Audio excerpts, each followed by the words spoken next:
போறதான் போற இந்த நாய உசுன்னு பத்திட்டு போ. அவ்வளவுதானே, பத்தி விட்டா போகுது.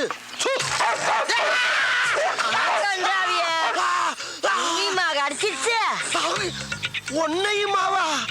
அப்ப இதுக்கு முன்னால எத்தனை பேரை கடிச்சிருக்கு? இந்த மாசம் பூரா 30 பேரை கடிச்சு தொலைஞ்சிச்சு இந்த மூடாவி. 30 பேரையா? அடி சிரிக்கி மக சிரிக்கி. 30 பேரை கடிச்சு தெரிஞ்சு மறுபடியும் என்ன சூன்னு சொல்ல சொன்ன?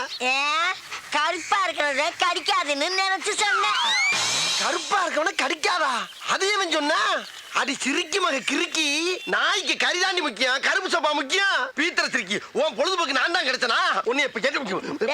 என்ன பேசாதடா. அந்த முக்குல மொட்டை மொட்டை டாக்டர் இருக்கா, அவங்கிட்ட போய் இடுப்ப சுத்தி 20 ஊசி போட்டுக்கோ. இல்லீன்னா விஷம் தலைக்கேறி வெறி முடிச்சு தெருவுல போற வாரம் கடிச்சு கொதவ போடா. போற வரணும் கடிப்பனா? அடி பாவி மவளே, நீ பார்த்த வேலை. அடடட போது போற நாயா இன்னொருக்கா சூன்னு சொல்லிட்டு போ. மறுபடியும் நானே வா? அடி கெட்டண்ணம் பிடிச்சவளே, உனக்கு என்ன இருமா அப்படி? உள்ள ஓடிட்டியா? ஏய் கிளவி, நான் போய் ட்ரீட்மெண்ட் எடுத்து வந்து அந்த குளவிய போட்டு உன்னை கொல்லல. அடுத்த ரவுண்டு கலாட் ஆயிருச்சே. அதை அட்ஜஸ்ட் பண்ணி கிளம்பிடா மாடசாமி.